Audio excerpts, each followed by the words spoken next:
Hi అండి అందరికీ. ఈరోజు వీడియోలో కన్వెన్షన్స్ రిలేటెడ్ టు ఎన్విరాన్మెంట్ ఏమేమి కన్వెన్షన్స్ అనేవి ఉన్నాయో ఎన్విరాన్మెంట్కి రిలేటెడ్ ఇంపార్టెంట్ కన్వెన్షన్స్ అనేవి ఈ వీడియోలో చూద్దాం. ఫస్ట్ వన్ వచ్చేసి బెసెల్ కన్వెన్షన్. బెసెల్ కన్వెన్షన్ అనేది ఎప్పుడు అడాప్ట్ చేసుకున్నారు? 1989లో బెసెల్ కన్వెన్షన్ అనేది అడాప్ట్ చేసుకోవడం జరిగింది. కేమ్ ఇంటూ ఫోర్స్ వచ్చేసి 1992. దీని ఆబ్జెక్టివ్ ఏంటంటే to control of trans boundary movements of hazardous wastes and their disposal.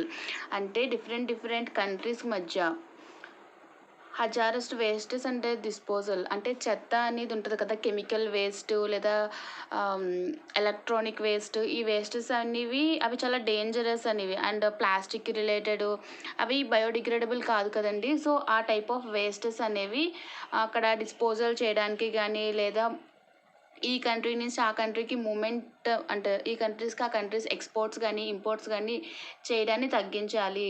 ఎందుకంటే ఆ వేస్టెస్ అనేవి చాలా డేంజరస్ అని అయితే దాన్ని కంట్రోల్ చేయడానికి ఒక కన్వెన్షన్ని తీసుకొచ్చారు. అదే బెసెల్ కన్వెన్షన్. బెసెల్ కన్వెన్షన్ దేనికి రిలేటెడ్ అని అడుగుతారు. Trans boundary movements of hazardous wastes and their disposal, దాన్ని కంట్రోల్ చేయడానికి అని అయితే మనకు తెలుస్తుంది. ఇక్కడ చూడండి, లోగో కూడా ఇచ్చాను. Basel convention, the world environment agreement on wastes. Next convention చూద్దాం. Stockholm convention. స్టాక్హోమ్ కన్వెన్షన్ వచ్చి 2001లో అడాప్ట్ చేసుకున్నారు. కేమ్ ఇంటూ ఫోర్స్ వచ్చి 2004. ఇది ఒక ఇంటర్నేషనల్ ఎన్విరాన్మెంట్ ట్రీటీ, ఎన్విరాన్మెంట్కి రిలేటెడ్ ఇంటర్నేషనల్ ట్రీటీ అన్నమాట ఇది స్టాక్హోమ్ కన్వెన్షన్ అనేది. దీని యొక్క ఆబ్జెక్టివ్ ఏంటంటే eliminate or restrict the production and use of POP. POP అంటే persistent organic pollutants and pests. POP అంటే persistent organic pollutants and pests. అంటే ఏంటి అంటే కొన్ని ప్రోడక్ట్స్ అనేవి అంటే కొన్ని పెస్టిసైడ్స్ యూజ్ చేయడం వల్ల ఎన్విరాన్మెంట్కి డేంజర్ అనేది ఉంది అని చెప్పని కొన్ని టైప్స్ ఆఫ్ పెస్టిసైడ్స్ని బ్యాన్ చేశారనమాట ఈ స్టాక్హోమ్ కన్వెన్షన్లో.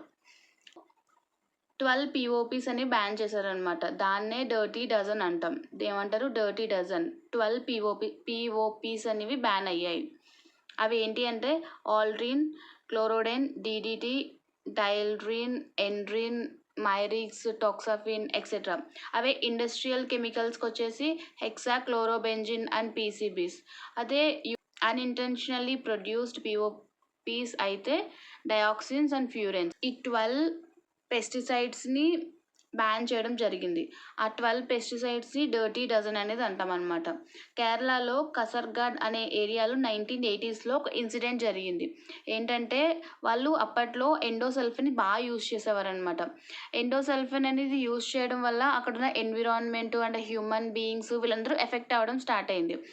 ఎఫెక్ట్ అవ్వడం స్టార్ట్ అయ్యాక ఫైనల్లీ ఎండోసల్ఫిన్ వల్ల జరుగుతుంది ఇదంతా అని తెలుసుకుని 2005లో దాన్ని బ్యాన్ చేశారనమాట. ఇది కేరళలో జరిగిన ఇన్సిడెంట్.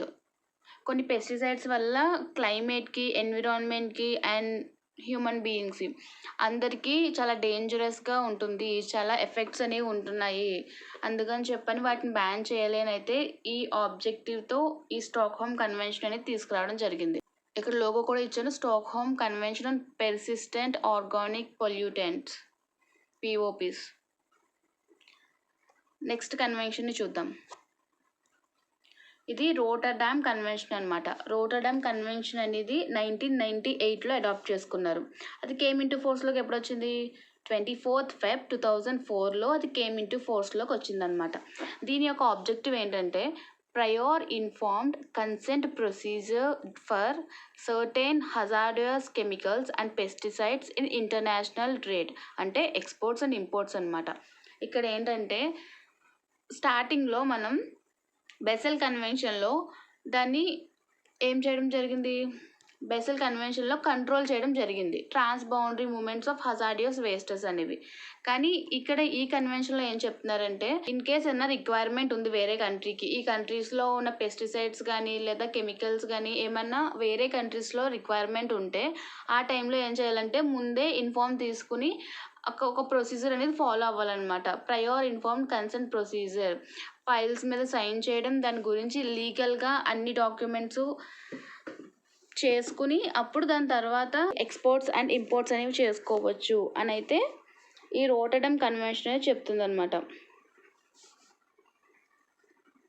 అండ్ ఇప్పుడు దాకా చూసిన 3 conventions, Basel convention, Rotterdam convention and Stockholm convention, ఈ 3 కన్వెన్షన్స్కి కామన్ సెక్రటరీ అనేది ఉందన్నమాట. ఆ కామన్ సెక్రటరీ ఏంటంటే యుఎన్ఈపి. యుఎన్ఈపి అంటే United Nations Environment Programme. United Nations Environment Programme అనేది బెసెల్, రోటర్డామ్ అండ్ స్టాక్హోమ్ కన్వెన్షన్స్కి కామన్ సెక్రటరీ. ఈ మూడింటిని చూసుకునేదే యుఎన్ఈపి. నెక్స్ట్ కన్వెన్షన్ చూద్దాం. నెక్స్ట్ కన్వెన్షన్ వచ్చి Minamata convention on mercury. Minamata convention అనేది మెర్క్యూరీకి సంబంధించింది. ఈ మినిమిటా అనే ఏరియా అనేది జపాన్లో ఉందన్నమాట. ఈ కన్వెన్షన్ 2013లో అడాప్ట్ చేసుకున్నారు. కేమ్ ఇంటూ ఫోర్స్ వచ్చి 2017. ఏమైందంటే మెర్క్యూరీ కాంపౌండ్స్ అనేవి ఓషియన్స్లోకి రిలీజ్ చేయడం జరిగిందనమాట. More amount of mercury compounds అనేవి తెలియకుండా ఓషియన్స్లో రిలీజ్ చేస్తారు. ఆ రిలీజ్ చేయడం వల్ల తర్వాత ఏమైందంటే ఓషియన్స్లో ఉన్న ఫిషెస్ అనేవి వాటిని తీసుకొని దాని తర్వాత వాటి బాడీలో అవి అక్యుములేట్ అయ్యి దాని తర్వాత ఆ ఫిషెస్ నుంచి ఫుడ్ చైన్ ద్వారా హ్యూమన్స్లోకి ఎంటర్ అయ్యాయి అనమాట. హ్యూమన్స్లోకి ఎంటర్ అయ్యి ఒక డిసీజ్ అనేది కాజ్ అయింది. ఆ డిసీజ్ని మినిమిటా డిసీజ్ అని పెట్టారు. ఎందుకంటే ఇది మినిమిటా అనే ఏరియాలో బాగా జరిగింది కాబట్టి. It is an international treaty designed to protect human beings and the environment from anthropogenic emissions and releases of mercury and mercury components.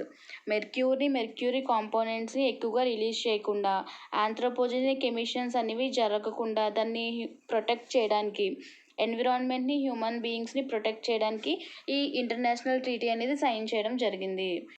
మినిమిటా convention దేనికి సంబంధించింది? మెర్క్యూరీకి సంబంధించింది. అండ్ రోటర్డామ్ కన్వెన్షన్ దేనికి సంబంధించింది?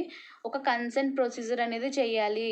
హజార్డియస్ వేస్టెస్ అండ్ కెమికల్స్ లేదా pesticides అనేవి exports చేయాలన్నా imports చేయాలన్నా prior consent అనేది తీసుకోవాలి. ఒక ప్రొసీజర్ని లీగల్గా ఫాలో అయ్యి అప్రూవల్ వచ్చాకనే మనం ఎక్స్పోర్ట్స్ అండ్ ఇంపోర్ట్స్ చేయాలి అని అయితే ఈ రోటర్డమ్ కన్వెన్షన్ చెప్తుంది. నెక్స్ట్ స్టాక్హోమ్ కన్వెన్షన్ వచ్చేసి పిఓపిని రెస్ట్రిక్ట్ చేసింది. ఈ డర్టీ డజన్ ఏవైతే ఉన్నాయో వాటిని రెస్ట్రిక్ట్ చేసింది, ఎలిమినేట్ చేసింది. ఎందుకంటే అవి ఎన్విరాన్మెంట్కి చాలా ఎఫెక్ట్స్ అనేవి ఉన్నాయి కాబట్టి దానివల్ల. నెక్స్ట్ బెసెల్ కన్వెన్షన్ అనేది ట్రాన్స్ బౌండరీ మూమెంట్స్ని కంట్రోల్ చేయడానికి ఈ బెసెల్ కన్వెన్షన్ అనేది తీసుకొచ్చారు. ఇవేనండి ఇంపార్టెంట్ కన్వెన్షన్స్. వీడియోని లైక్ చేయడం మర్చిపోద్దు. కొత్తగా చూసిన వాళ్ళు ఛానల్ని సబ్స్క్రైబ్ చేసుకోండి. నెక్స్ట్ వీడియోలో మళ్ళీ కలుద్దామండి.